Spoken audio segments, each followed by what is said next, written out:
Okay, and we're live.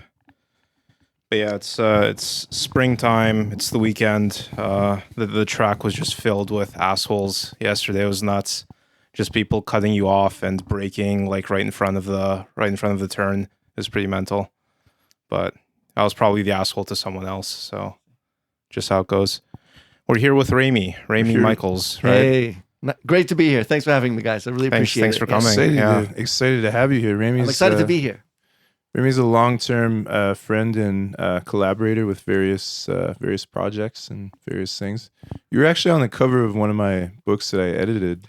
Yeah, that's right. Mark to Die, a tribute to Mark Samuels. Yeah, where you portrayed the devil, Satan. Yeah, Satan. I was so sad that Mr. Samuels, died without me ever getting to meet him. Yeah, I never personally met him in real life either. Oh, unfortunately, I was obviously corresponded quite a lot with him, but certainly before his time, he still had a lot of work to. He was still working on things at the time of his passing, and there's still a lot of unreleased material that's coming out. Okay, that's interesting. Yeah, so people and of course, and Justin was the editor for the fifth of my 7 books, The Chaos Cafe. I commissioned him to edit it. Yeah, it was actually my favorite one. I think I've read by you too. So awesome. We want to get into this too. As we said, Rayme is a writer himself and philosopher as well. So definitely would like to talk a little bit about your books, and you kind of introduce them or just say anything. Or did you release one recently? Not recently. No? The last 2 I released were both released in 2020. Okay. A book of my 6th book, a book of short stories called Spirals of Orange and Black. 19 stories in total. 11 of them true. 2 of the 8 fictional ones are actually semi-autobiographical. One of them takes place in Tokyo. And my 7th book, published in September of 2020, is called Number 7 and 1: Poetry, Prose, and Polemics, which is a book of memories and poetry and just like some rants here and there. And it's about a whole assortment of things. Just like my books are very different from one another, it in itself is different from one piece to the next.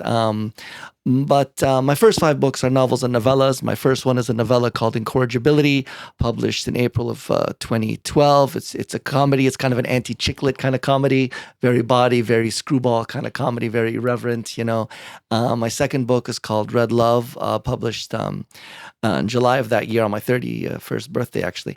How many do you have in total? 7 published. 7 I'm working published? on my 8th book right Okay. now, my first philosophy book. I have a master's degree in philosophy, so I love it very much. I published a philosophy paper in the Journal for the Theory of Social Behavior, run by Drexel University at the beginning of 2023. It's called Merleau-Ponty and Nagarjuna, Ethics Within the Self of the No Self, published by Wiley's online library.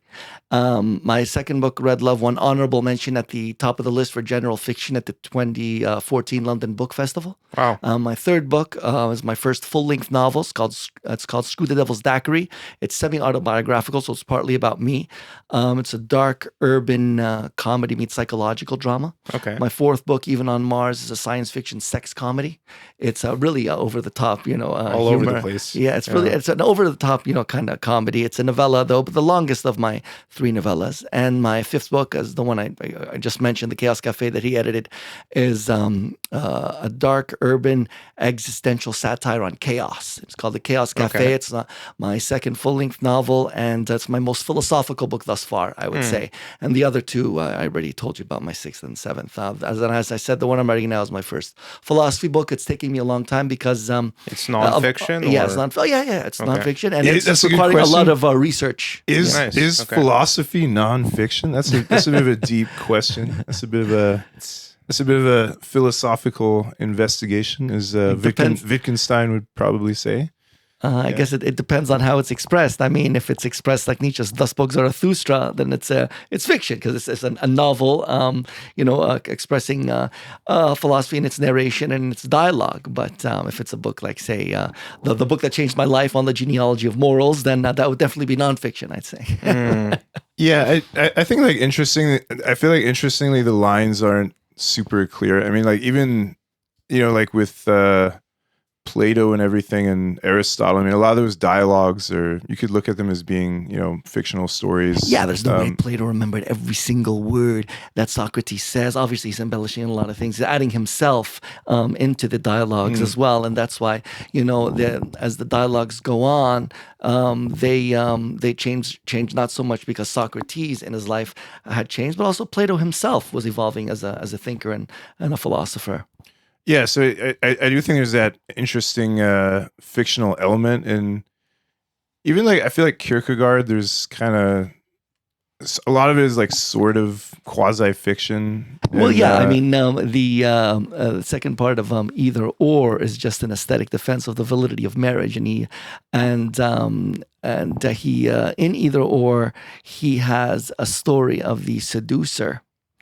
And there's I think Seducer's Diary, is it? I think it's called. Right. Yeah. It's so I guess that's the first part one of either or, and then the second part is the aesthetic defense of the validity of marriage. But that seducer, the main character we know about that he seduced and messes with her mind is Cordelia. And he really convinces her that he's in love with her, and then at the end it's like he shows her, he confesses what he's all about and what he is, and she breaks down crying when she finds out he doesn't want her anymore, and he was really just play acting the entire time, and because she's broken and starts crying, he's disgusted by her. And he's actually disgusted by her, even though she did nothing. He's destroyed this woman, and he's disgusted that she's pretty much used up now. She's used up. Talk into the mic. Yeah. Oh, okay. He doesn't have much use for her anymore. So that's why he feels that way. So and then I guess that's why part two is a response to that, the aesthetic defense of the validity of marriage. It's the other side. The man, I guess you should be, according to him. Don't be like this guy. Be this extreme opposite, who's a wholesome person. Who I don't really like Kierkegaard myself. I don't even believe in marriage. But I mean, just because I don't believe in marriage doesn't mean I'm going to be like the seducer who destroys women either. Right? It's two antipodals, two extremes in either or. But it's foundational for a modern existentialism. Yeah, that's it. I mean, I think the idea of destroying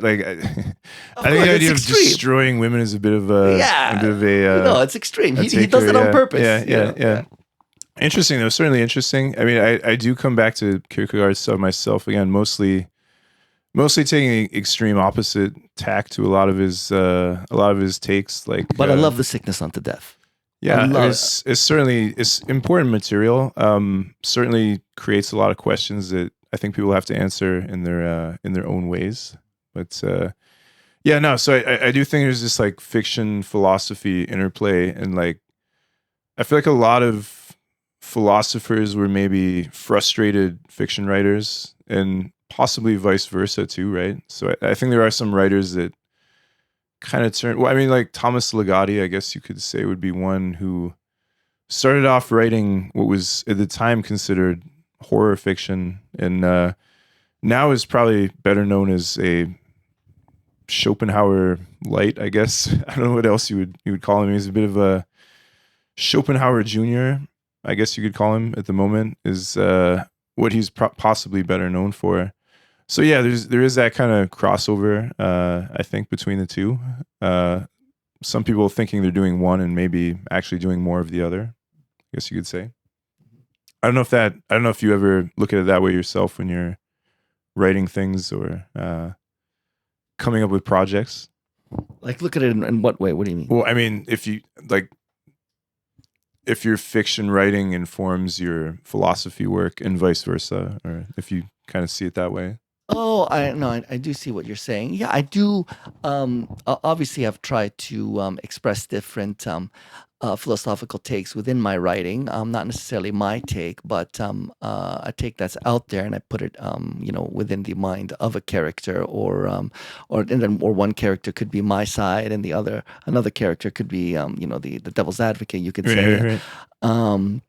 But of course, my philosophical side comes out throughout all my works. I would say I can't hide from myself. It's going to come out in my writing in one way or another. As I said, 11 of the 19 short stories and Spirals of Orange and Black are true stories. So they're not necessarily about fiction. They're actually about things that did happen. And I find myself very inspired by life and past things that have happened to me and people that I know. And I like to immortalize those things, as I find a lot of them to be very interesting, sometimes really funny, sometimes sad. But, I like to capture life in that way. So I appreciate both, fiction and nonfiction alike, and that comes out, in all my writings, I would say. Yeah, I read I would say I've read about half that book, and I did think the things that was interesting to me about it was that it was more, I don't want to say like autobiographical, but I think some of the parts that really interested me the most were the ones that were just like direct things from your life or like from your childhood. Like there was the one where you like saw the moon or something. There was more orange than an orange. That was the very first story. Yeah, that one was a page and a half. That one was good too. And there's other ones. I think it was one of your friends in high school, university. I think no. It was someone in your class. My friend Carm, who committed suicide. I think, right. That's the third story like of the book. Nietzschean kind of. Yeah, he and I both loved Nietzsche actually. Yeah, and he. Anyways, I don't want to give away too much, but he was out there. I mean, he was really out there, and then he got on the right meds, and he kind of crashed, but he became a very different person. And in the long run, the meds didn't really help. The problems went much deeper, and I realized in the end I didn't know him nearly as well as I could have if we had spoken more over the years. Yeah. But yeah, it's a sad. It's a sad story, but there's a lot of, when he was up, when he was flying high, he was hilarious, but he was suffering. And so, and it's weird because as I say in the story, after he got on the right meds, not only did he do a 180, but huge chunks of his memory were just blacked out. He didn't remember so many of the things he did and said when he was, nuts, he just didn't remember them. And so I would remind him of them. And he was like, oh man, he's like really embarrassed by himself. But yeah, people love that one. It's true. There's another story. It's called When the Shit Hits the Mural, and it's about my friend and a different friend and the horrible bullying experience he had in high school and the revenge that he got. That one I think I did read that one too. Yeah, I do remember that one. That one didn't involve me at all because this happened to him long before I ever met the guy. But it's quite the story, so it had to be in there. Yeah, that's interesting to me. I mean, writing a story about someone else's, telling someone else's story in that way, I thought was I did think that was interesting. Again, I think I've read maybe a little bit over half that book, so good stuff. Definitely enjoyed it and would recommend it. All right, thanks, man. Thanks. I can't wait for you to get to the end. Yeah, like it's something you touched on there. I thought was maybe an interesting point of like how much you would consider that what happened to your university friend could maybe be applied to Nietzsche himself, right? And particularly how he ended up at the end of his life. I always had this idea that kind of like in occultism or like in occult orders, what you choose to name yourself is quite important, right? So Crowley was Frater perdurabo, or endurance to the end, right? And so if you look at Nietzsche's naming himself Dionysus, and Jesus, when you're talking about those notes he wrote after he went mad, right? He signed things as, he definitely sort of identified or wanted to identify with Dionysus, right? Which, okay, yeah, but I think there's maybe magical implications to that he wasn't maybe fully aware of, or maybe he was. I don't know, but I do kind of look at it that way, and I think there is this magical sense in which. Did you read aphorism 1052 of the Will to Power Notes, where it's called the Dionysus versus the Crucified, and he explains the dichotomy of the life affirmer, Dionysus, and the descending decadent type as the crucified type. Right. Yeah. You read that? I haven't particularly read that one. No, it's on my list. I want to get to that. Fantastic, yeah, I want to get to that. And I think there is that sense which you could maybe look at it as a total affirmation. again, if you look at the original, Dionysus or Bacchus cults, I mean, it's definitely an element of self-destruction involved in there. For better or worse, right? So I always think, looking at it that way, I mean, I haven't really seen. I mean, Nietzsche is important in occultism, but I haven't really seen much work where they look at it as like him. You could look at him as like Frater Dionysus, maybe could be. He says Nietzsche in that note right? that whereas the crucified is a denial and rejection of life, Dionysus cut to pieces is an affirmation of life, and he wills life again and again eternally. So you can connect it to his eternal return. Saying yes to life again and again and again and again for all eternity in the exact same way of having a life and living a life that you'd want to live again and again eternally again and again in the exact same way. Yeah, it's sort of I feel like it's also a very Crowley take on things, and I think the two are very similar in a lot of ways. And I think Crowley considered him kind of like a saint, actually, like a Gnostic saint. He has this list of people he considered saints in human history. Interestingly, Paul Gauguin, the painter, is on there too. The painter who went to I think it was Polynesia. So yeah, I do feel there's this interesting kind of overlap there where I guess you could look at Nietzsche as being kind of a occultist in a way, or like a proto occultist or something. Well, he was definitely big on symbolism, like the abyss and the Minotaur and all those things. Yeah, certainly, and Schopenhauer was too. I mean, there's interesting material about Schopenhauer's later works where he was again examining the role of the occult in kind of proving his will take, right? I don't know if you've seen much of this or later, he's looking at like mesmerism and kind of like what would now be considered like paranormal events and stuff is like evidence of the will by his take.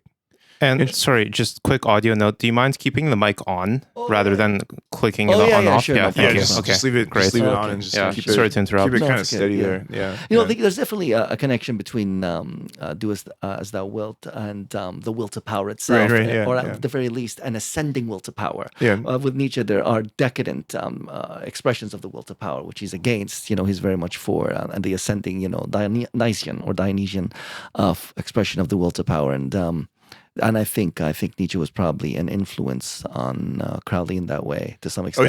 I would say he's a huge influence, and I think there is some short Crowley essay I think on Nietzsche or something if I remember right, and so it's certainly very in line with that or consistent with it. Interestingly, someone else I've been looking at recently is Ayn Rand or Ayn Rand. I feel like I never pronounced this right. I'd be interested to get your take on her too, because I just find Ayn Rand like endlessly hilarious or like amusing, I guess. I don't know how to. Get pretty ridiculous when she tries to prove like objectively good art, for example. Objectively, did she try to do that? And objectively a good like architecture for her. The ultimate form of architecture was skyscrapers.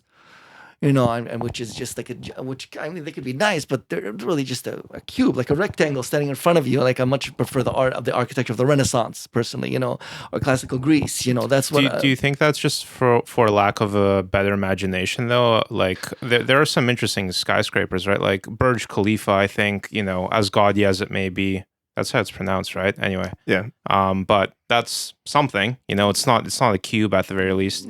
I quite like the new architecture, the Azabujuban. Actually, I love some of these skyscrapers in Nishi Shinjuku. Right. I think they're beautiful. Like some of them. Really amazing. Those are pretty dated, though, right? I mean, we're actually looking at them out this window, right? Kind of see we got a nice, nice view of the Shinjuku skyline from. Like, I'm a fan of the Mode College building, the fashion college, the cocoon. Yeah. Oh, right. I love that one there. What's that one there? It's on the left and it goes. It's kind of like curving as it goes up. Yeah. That's the one we're talking about. Mode, the fashion college. Yeah, it's kind of this pill-shaped cocoon. Vibrator shaped even.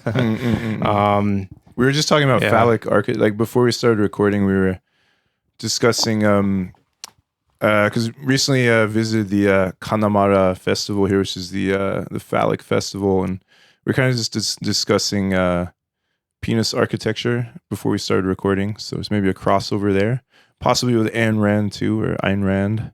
Well, they are quite phallic, right? Yeah. It is a statement of domination over the landscape, right? Yeah.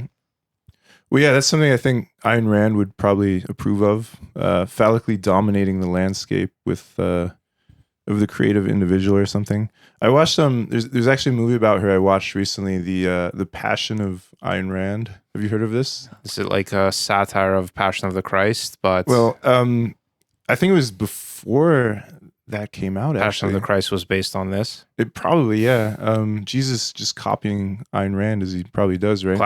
Classic, right? Everyone just ripping off. Classic Jesus tactic.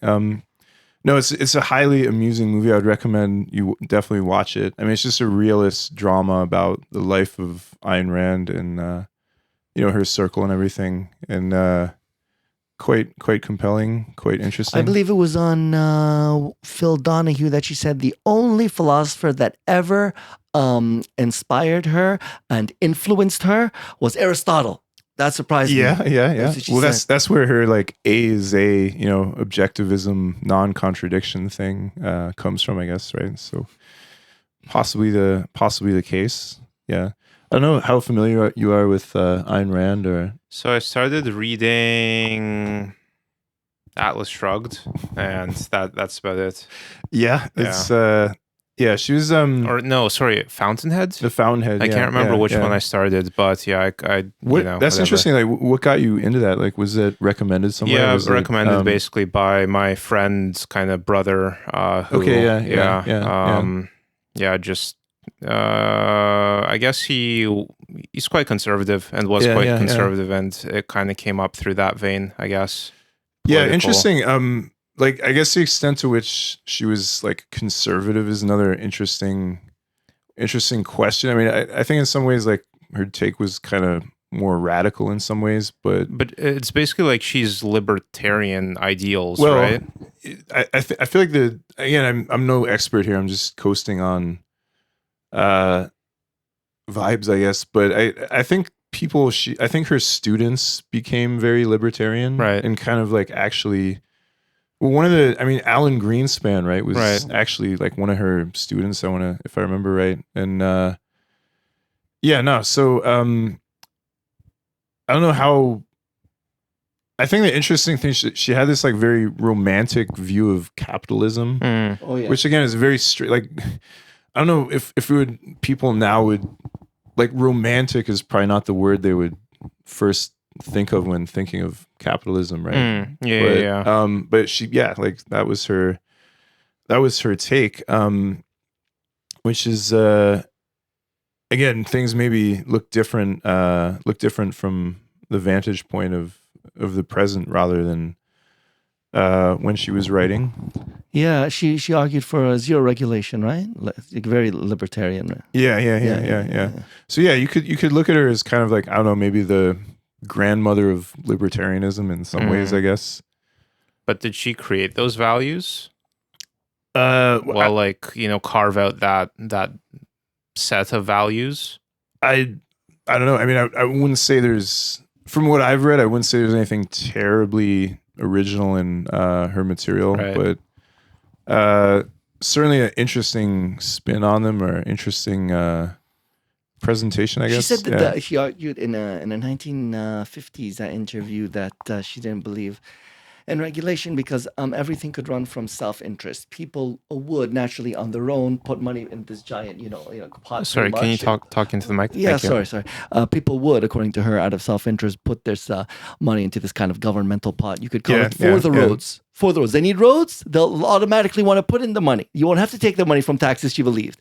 Everyone will want to put in the money, and to make the roads and everything else you need. Like you need ambulances, you need a fire department. People will, out of self-interest, so sure, I'll put in money for it. We don't have to, that's what I think this is which I think very naive. I think taxes are necessary. I think taxes are the glue that keep a civilization together. Yeah. And I think that's just as much true now as it was in the Roman Empire. But so there is a sorry, did you want to go somewhere with this? Okay, so I was just trying to say, like, those values certainly appeal to me, right? And like, yeah, you should feel connected to your environment, right? You should feel connected to your neighborhood. You should feel connected to the asphalt running across the street from you, right? Like, so in an ideal world, wouldn't we be able to like channel our attachment that way and want to buy into the system rather than having it taken out of your paycheck? I don't think that everyone would voluntarily put in the money necessary for the things we enjoy on a public level. I think they are necessary through I mean, taxes. I think some would, but for the most part, I think it would be a complete disaster. And I think I think the infrastructure would crumble, or wouldn't be one at all. To be honest with you. Yeah. Well, I think is maybe the downfall of Ayn Rand, I would say, is like her view that, you know, humans are rational animals or rational actors, and I certainly don't think they are. I would say that's a very small part of any human motivation, if anything. It does sound nice. I mean, it does sound very ideal, and it'd be nice if it was the case. But I think with maybe some of her other ideas as well, her understanding of human beings maybe wasn't what it could have been, unfortunately. But there's a bit of a interesting jump from here, where like, so a lot of the current financial system is built around the concept of like pulling money, right? So like when you pay with a credit card, what's actually happening is the merchant is like pulling money out of your account rather than you sending money to them, right? Same thing with taxes, right? Like salary, tax is deducted like ahead of time. And with crypto, this concept doesn't really exist, right? Like with Ethereum or something, or with Bitcoin, it pretty much all actions, unless otherwise specified, kind of like originate from the sender, right? So yeah, I don't know if that's better or if that would scale or work correctly. And there is certainly room for taxing and pulling money out still. But I do think that this is one of the sort of self-sovereignty paradigm shifts that I hope seeing happen in my lifetime, where it's more of a voluntary kind of participation in the economy, participation in society, rather than this sort of top-down, like, we're going to take half your money and spend it on black budget, Pentagon, God knows what. And, every decade we'll say, oops, we lost, $2 trillion. Well, the top 1/10 of the 1% don't have to pay any taxes. Right. that's a very interesting line of thought. And like, I would love to have known what Ayn Rand would have thought of crypto. Like, is she still alive? Nah, no? She Okay. died, what, 30, 40? I don't have the context. Yeah, nah, she was 82, right? 82? I think she died in 1982 or something. Yeah. Probably. I would love to know what she would have. I mean, she might have been all in on crypto. Well, now with AI. With AI, we can resurrect her maybe. Hey, ChatGPT, what would Ayn Rand have thought of her? Interesting take, yeah. I'd be interested Should we explore this now? We could try to do it. Yeah, I might do it in parallel. Just keep going. I'll see if anything comes up here. Other parallel tangent. I know that you're involved with the Church of Satan, and I mean, how I'm involved. I wouldn't like. How am I involved by being a member? You mean? Yeah, I'm a member. Okay, yeah, that's what I mean. That's what I mean, right? Yeah, and I always feel there's that interesting. Is there like a LaVey Ayn Rand parallelism of values, do you think, or is there any crossover? Well, crossover there. Anton LaVey, didn't really like espouse, that much what his politics are in his writing, especially the Satanic Bible. I mean, it's not a political tract. It's a way of looking at life and a way of being. Though some of his essays in the Devil's Notebook and Satan Speaks, great books. You get a sense, a libertarian sense of as little government intervention as possible, and you get a sense that, and I read his biography. I know he did have a certain, to an extent, fondness of Ayn Rand, just like Peter Gilmore, the current high priest of the Church of Satan. I feel I feel like I do too. Like I feel it's easy to be fond of her while also thinking she was completely wrong about certain things, but I would say, I can certainly understand that. Yeah. I highly recommend the book of essays called Infernalia by Michael Rose, and there is an essay in there on the stark differences between similarities and stark differences between Ayn Rand and Satanism. Okay, yeah. Could you maybe, like, this is something I'm actually quite interested in. Like, could you maybe give a summary, brief breakdown of that? Or off the top of my head, I mean, I don't think I could do it justice. I mean, he's such a good writer. That's one of the reasons I highly recommend that you should. Oh, definitely. Yeah. You're a fast reader. You'd get through it really quickly. I'm actually one of the essays. I'm actually a terribly slow reader. I take forever. Yeah, I really. This is why it consumes so much time, because I'm like trying to battle through these things. I'm a slow reader in the sense that I have horrible ADHD and obsessive intrusive thoughts that like pummel me like while I'm trying to concentrate either on reading or watching something or talking to somebody. Yeah. So then I start my mind just wanders away. It's not, even if I'm so interested in the book, and especially if something's bothering me, like good luck, you know what I mean? And sometimes this could be something that bothered me from ages ago.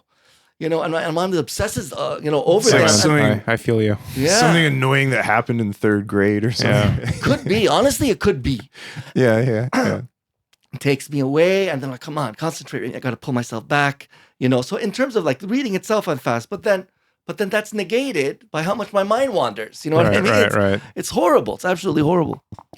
Yeah, no. It's certainly a struggle to complete things and have the power of concentration, I guess. Yeah. I'm interested in this book, man. I mean, I guess just, you don't have to summarize it, but just like what would you say is the main takeaway, maybe, or kind of the main takeaway, honestly, is that you don't look to anyone except for people who are genuine Satanists to know what Satanism is. You don't look to Ayn Rand. Right? I mean, Ayn Rand maybe influenced Anton LaVey a bit, but the people who influenced him like a ton are guys like Nietzsche, heavily influenced him, like so much. How much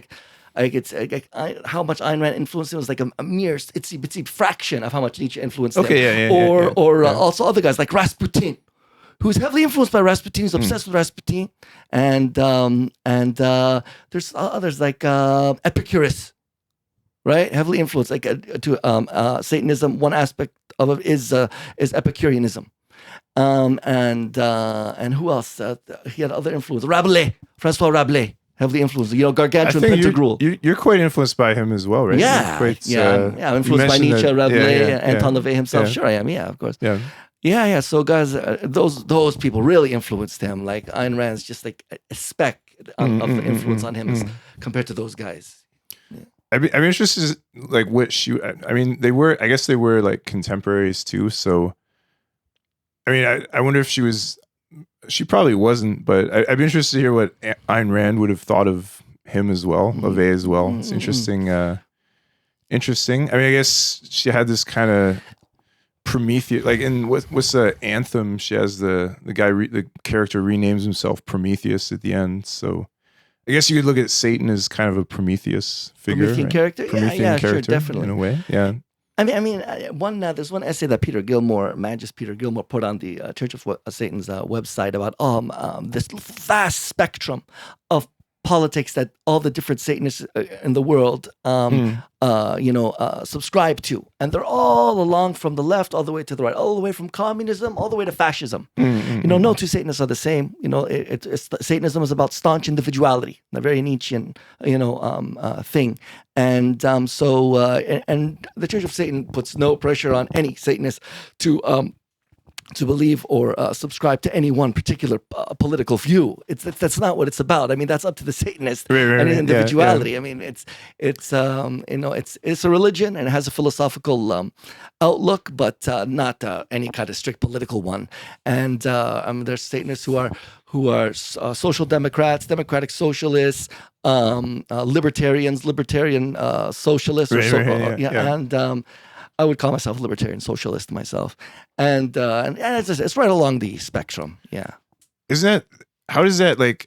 I'm really interested in this idea too, like because again, like I feel like on paper, a lot of people would be like, well, aren't socialism and libertarianism complete opposites? Which is why they complement each other, like a yin and a yang. With libertarianism being moderated by socialism, so it would be like, yes, we also don't want a lot of government intervention, but that doesn't mean we don't believe in income tax or sales tax. That means, for example, that a woman has a right to choose what she does with her body. You can't Yeah. tell her like, she's not allowed to have an abortion even in the first trimester, right?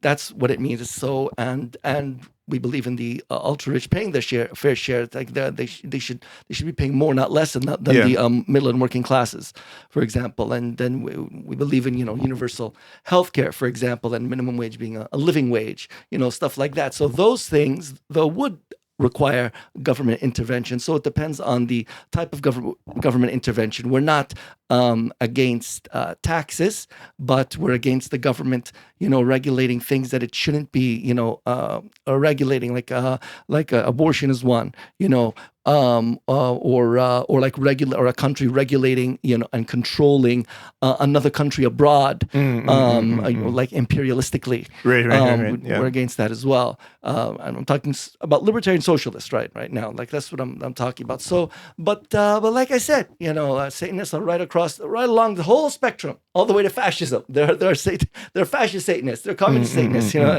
Yeah. So.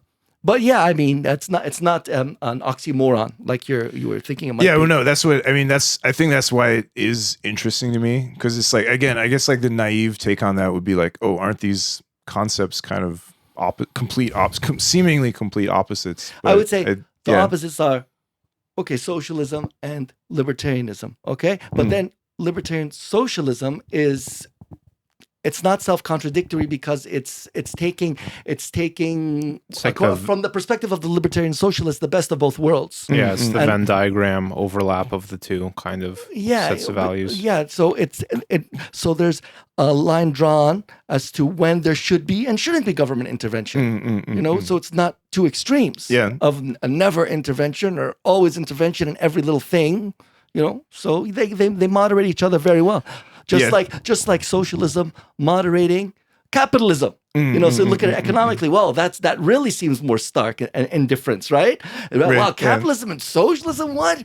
But then the social democrats, right? We're pretty much libertarian socialists. Will say that socialism can regulate capitalism in a way so that like banks can't do whatever they want. Like for example, in Canada, there's a limit as to how much a bank can do, how many lines of credit it can give out, how many credit cards it can give out, how many mortgages it can give out. And in America, they give out diners cards like they're candy, it creates a huge disaster. The bubble explodes, and that recession that happened in 2008, Canada got out of that in 6 months. America's still feeling what happened in 2008 was such a disaster, right? So there needs to be like bank regulation. Wow, this podcast goes everywhere now. Now we're on bank regulation and all that stuff. That's the beauty of it. That's the beauty of it. I mean, we're trying to pull. Yeah. I think just to kind of fellate ourselves even more.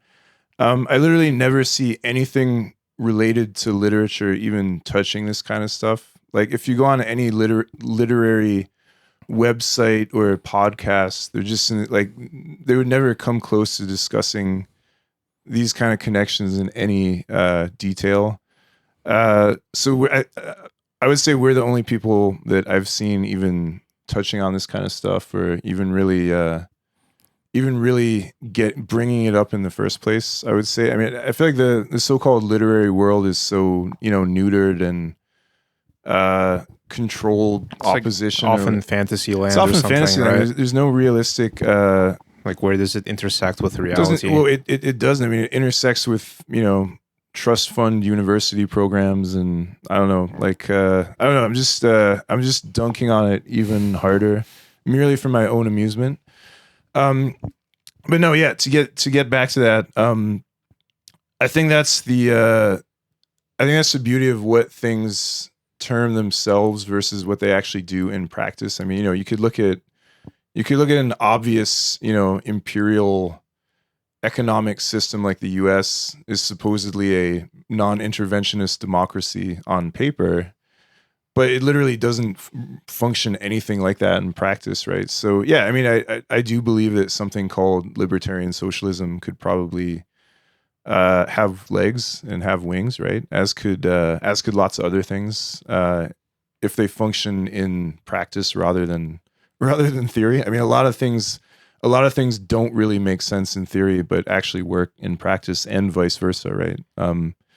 So yeah, that's brief tangent on like the political sphere. Like the issue is that we're trapped in a paradigm where, you know, it's, do you want Coke or do you want Pepsi, right? Yeah. But like both of these are sugary soft drinks that will, you know, Billions put every year in trying to convince us that these two drinks Right. are so different from one another. yeah, it's crazy, right? Do you want Republicans, Democrats, Coke, Pepsi? yeah, exactly, right. But like they're playing within the boundaries of, you know, this very constrained system, Which right? is why they're a stone's throw away from each other. Right? Exactly. Yeah. But like, you spend billions on propagandizing your own citizenship and make them fight over these tiny little details and make them forget the fact that they can actually change things, right? And there could be an alternate system, right? Like, we're not don't look actually over here. Look over here. Don't look at the fact that the elite richest billionaires don't pay taxes. Look at this minority over here. Look at these trans people over here. Look at these illegal Mexicans over here. Look at all this over here. Okay, we have people to hate here. Don't think about this stuff that needs changing. Yeah, well, so I don't know. Scapegoating, right? Right, exactly. I just imagine P.T. Barnum saying that, like,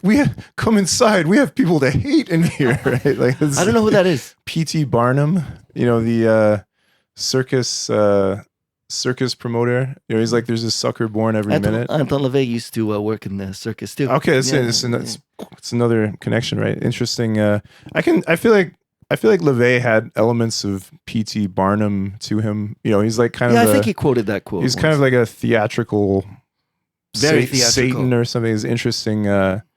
Interesting overlap or connection there. Magic was theater to him. Connection as well. Yeah. Interesting connections as well. So I think there is that sense of my mind is totally blanking here. I had another connection I was going to make with that. But, one note, since we're in the lull, there is this chart. I can't find it right now, and I don't know the validity of it, but it was basically a chart that showed that right after Occupy Wall Street, all these, you know, political correctness kind of social justice type obsession was kind of injected into the media because, you know, don't worry about the people who own everything, right? Like, fight about these nonsense. Fight about nonsense. Fight about nonsense. And you know, if you find yourself struggling in one of those fields, I don't mean to belittle the struggle. I'm just saying, kind of big picture here. It's a bit of a sleight of hand type. You know, don't pay attention to the man behind the curtain. Yeah. Like, look at, you know, over here. Yeah, definitely. So just that. Absolutely. You know Eric Fromm? No. Oh, I love Eric Fromm. Eric Fromm argues in a seminal 1976 book, To Have or To Be, that the reason advertising and marketing convinces us that we to want things we don't really need is because when it comes time to vote in a politician, we vote for one we don't want or need. But it's all, he saw it all as hypnosis. He saw advertising and marketing as all as hypnotism. Interesting. They're hypnotizing us to be that way because they want someone who won't regulate them, will let them do whatever they want. Right. So part of it, it's not just about the money, like, you know, buying their, of course it's partly about the money, it's hugely about the money. They want you to buy their product, okay? But it's not just about that. Right. It's a greater, you know, they have a grander, more sinister scheme, you know, to vote in people who will be on their side. Right. Yeah. That's a bit of a Adorno critique too. I feel like that's something that like the Frankfurt School would kind of fuck with as well. Like they had this kind of like politics hypnosis kind of consumerism take, I guess, as well. Yeah, kind of similar stuff, I would say. Which definitely still relevant today, or still valid today in a lot of ways. Yeah. Jumping potentially here to hypnosis. Have you done any hypnosis? No. Yeah. I was listening to a podcast with this guy called. Just sorry to cut, go but ahead. please. Didn't you again previous connection with Benjamin who was on the podcast? Didn't you say that you're going to try it with him? He ended up teaching me sigil magic primarily. Okay, So we never. It's certainly a good trade off. So that's kind of self hypnosis, I guess. Through, I mean, all these things are basically just trying to reprogram the subconscious mind, I guess, right? So we didn't actually get to hypnosis itself. I need to evaluate what I'm trying to do there, I guess. But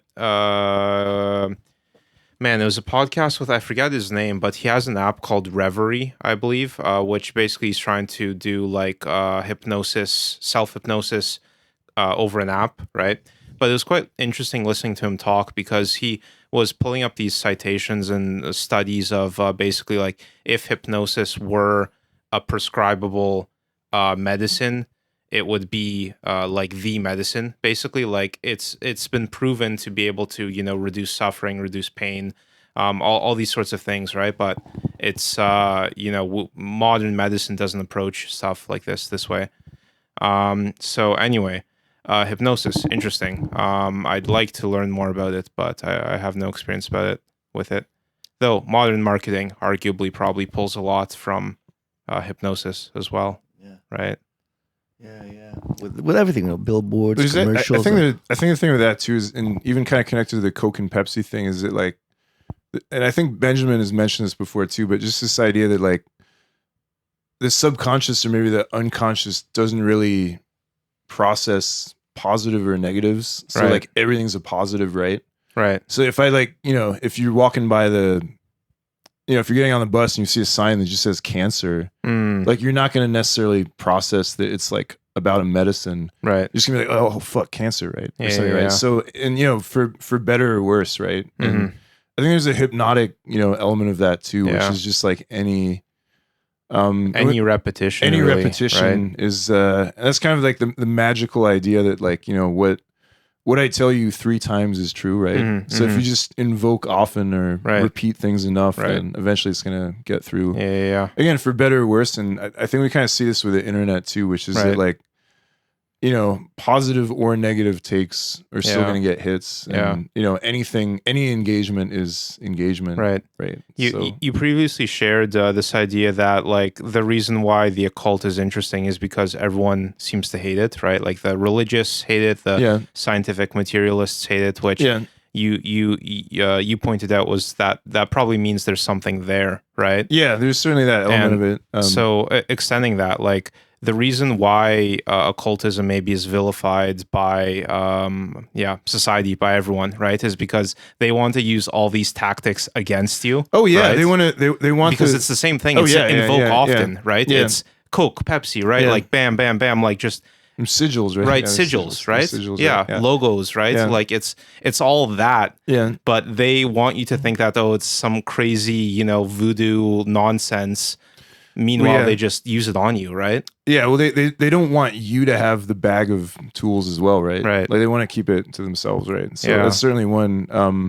So yeah, anyone that's just going around giving out the bag of tools is not going to be terribly popular, right? Right. Because you know you're giving away the game, right? You're giving the Yeah. giving away the game, giving away the tools, right? Yeah. So and yeah, I mean, I think like a popular Grant Morrison has a lot of good, you know, popular stories and takes about this where he kind of gets into it and in different levels of stuff and you know analyzing, you know, corporate sigils and you know magical techniques and, you know, everyday life and kind of common popular culture, Right, I guess, right. as well. Yeah.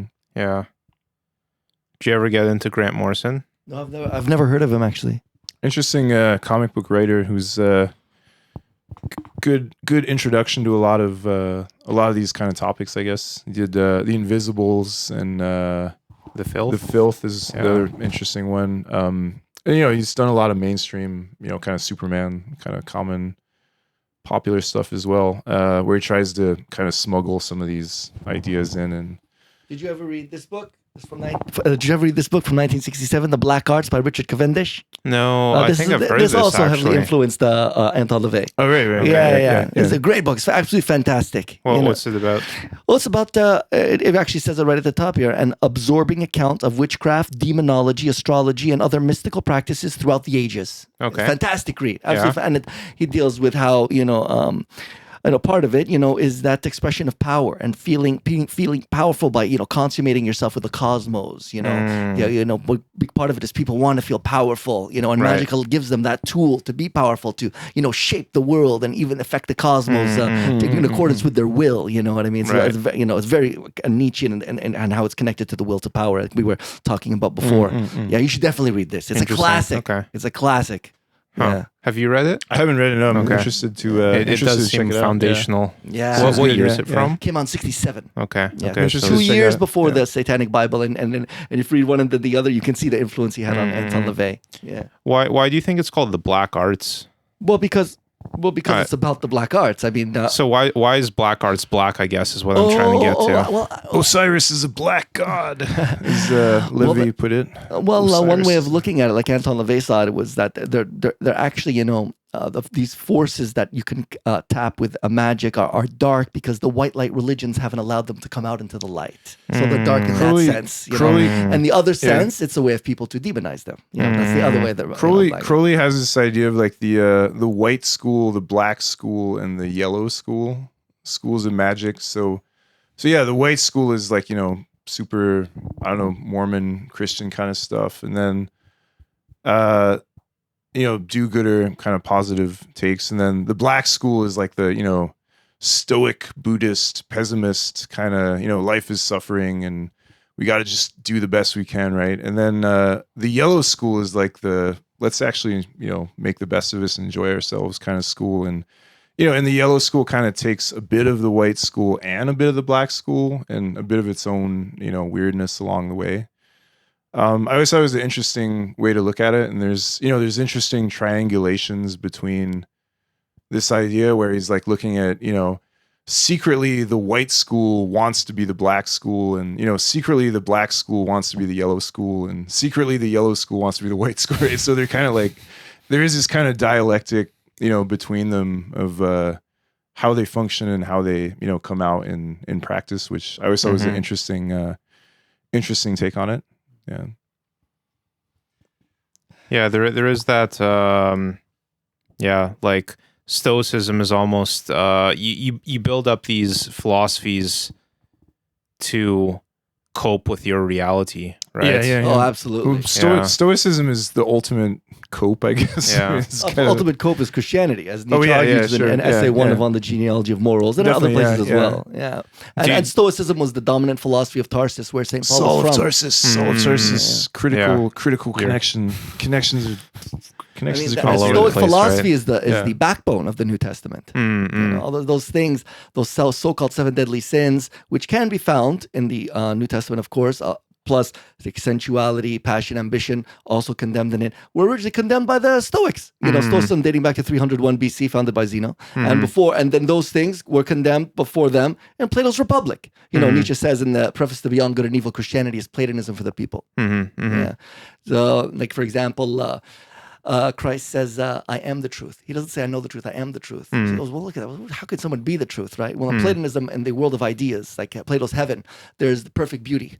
There's the perfect everything, perfect chair. Right. There's the perfect truth, too. Right. In Christianity, Christ became that perfect truth Right. of Plato.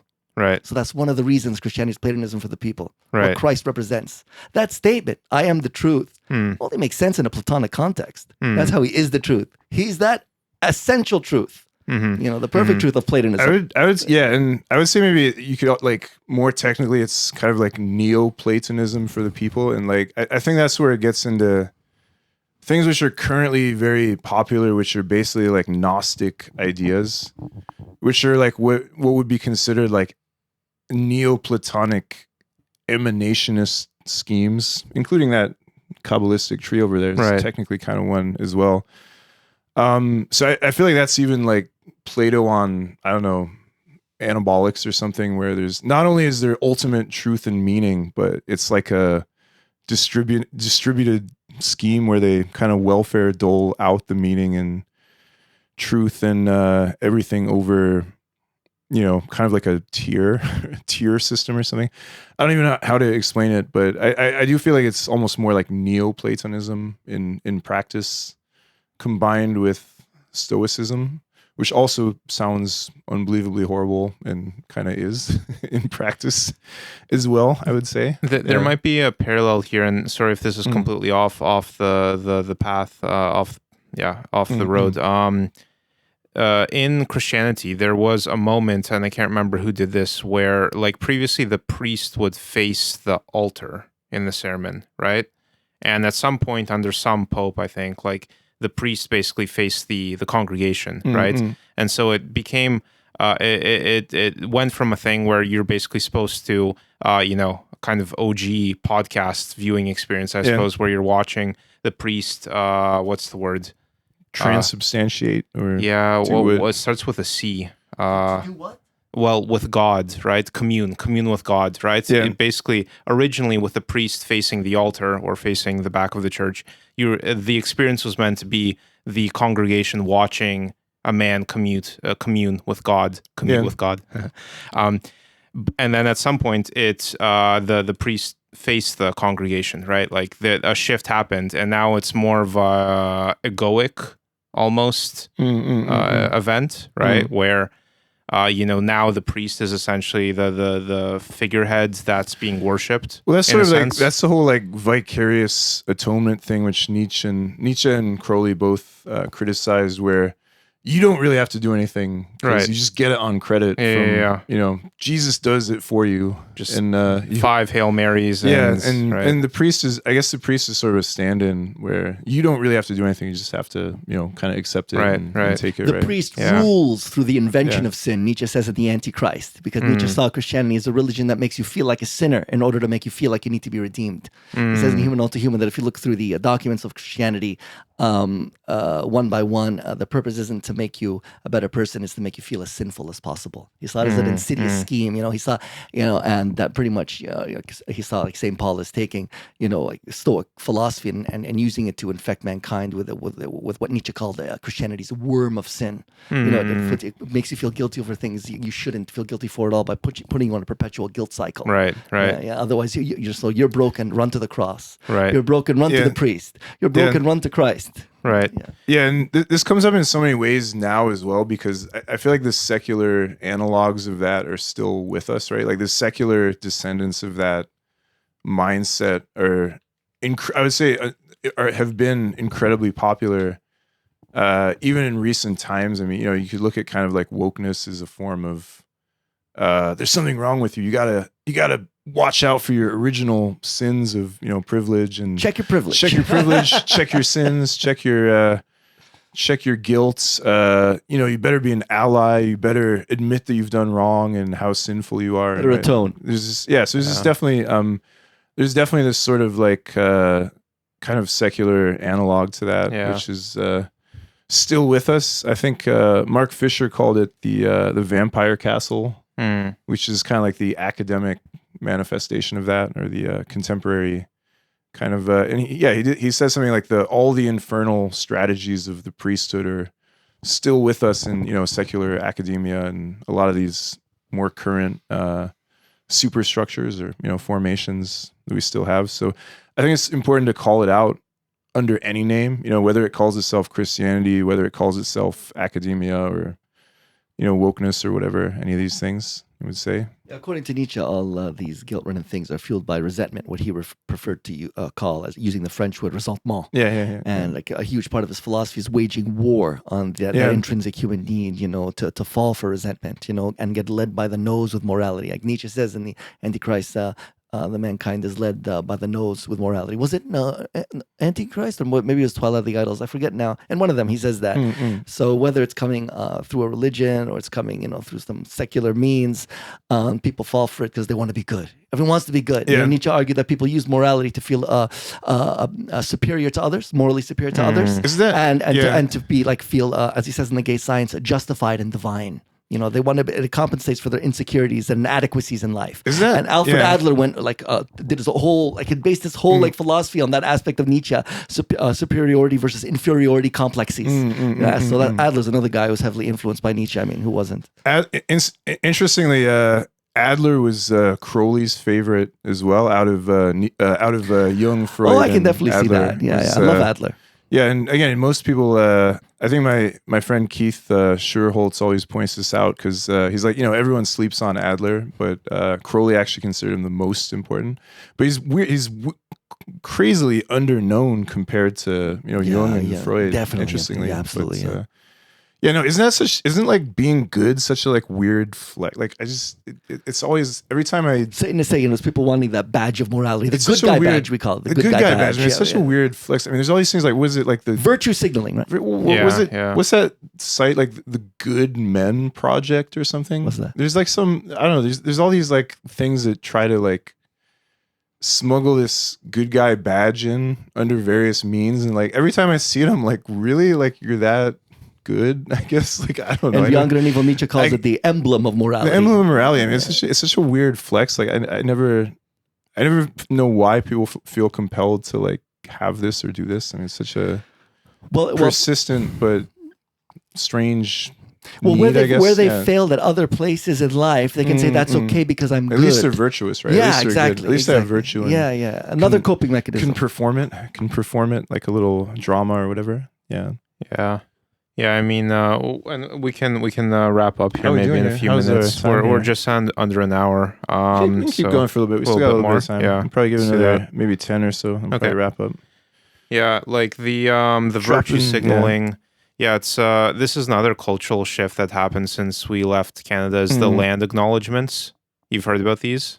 I've heard that they wanted to change the names of some of the streets in Toronto because they're named after men who have Right. A bad history. Yeah, Bad yeah. guys named after bad guys. But Yeah. so like the land acknowledgement, that's wacky too. But the land acknowledgements are like, you know, at the start of I don't know, let's say a high school football game, someone will come up and begin the event by acknowledging that, you know, we, the white people, took this land from the, you know, Iroquois tribe or whatever, right?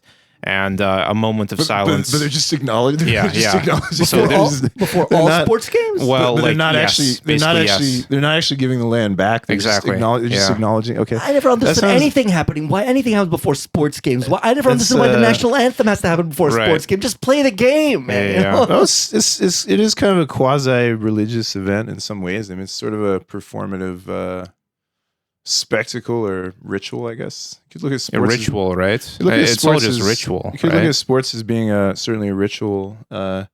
And the Aztecs had like ritual games too, right? They had a ritual football game. Oh, yeah, and, yeah, With yeah. you know, somebody's the, head, right? They cut off somebody's head. I think too. they would sacrifice someone based on it. I don't remember if it was the winners or the losers. It might have been the winners. They might have sacrificed the winners, maybe, because it's a reward, it was right? That's an loser. interesting reward mechanic in Well, the game. I mean, the right? Aztecs were looking to get back to that sun, right? They wanted to be sacrificed, right? And they were quite upset when the Spaniards tried to liberate them, Right. Because they're like, nah, we gotta go to the sun, right? We gotta be sacrificed, right? We're trying to. Would the Mayans do that too, interview though? with, I think so. Yeah. Yeah, I think because I went to Chichen Itza in Mexico, and I remember the tour guide. This was back in August of 2007, telling us that they would do that, chop off the head, I believe, of the loser of the game, and then put the head in something. A spike or something on a mountain of skulls or something. It's real Batai territory. There's a lot of interesting Batai material about the Mesoamerican sacrifice culture and expenditure, all this kind of stuff. I always think of that as like the Sacred Heart cult meets the other Sacred Heart cult. The Spanish encountering the Aztecs. Did you ever read Shamanism by Mircea Eliade from 1950? No. You should. It's another man. one I want to. Oh, it's amazing. Backlogged with. Because that's the oldest religion. Totemism and shamanism are the oldest religions, and you can see the influence that it later had in paganism and then Christianity in terms of sacrifice, eating the blood.